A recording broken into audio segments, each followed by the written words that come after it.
Une prison qui tourne au ralenti. Après une nouvelle agression sur les gardiens de Harren, seul un service minimum était garanti ce jeudi. Il y a 2 agents qui se sont fait agresser par un détenu, et encore une agression physique, et une agression physique de trop. Donc on a 2 agents qui ont été à l'hôpital, ils sont sortis heureusement, mais c'est clair qu'ils sont choqués.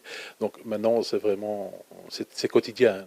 Aujourd'hui, un quart du personnel de Harren est en arrêt maladie ou est en convalescence après un accident de travail, une situation qui se détériore de plus en plus. Les agents arrivent avec un sentiment d'insécurité, ils se demandent ce qu'ils vont encore subir sur leur journée, leur service, d'autant plus que les agressions ne se situent plus seulement sur le lieu de travail, donc on rentre dans la sphère privée des agents qui sont agressés à leur propre domicile, ce qui est inacceptable. Si la colère gronde dans les prisons bruxelloises, c'est que les syndicats tirent la sonnette d'alarme depuis plusieurs années. J'ai donné des dizaines d'interviews en disant on va aller dans le mur, on va aller dans le mur, ça ne va pas, il faut vraiment prendre des mesures d'urgence.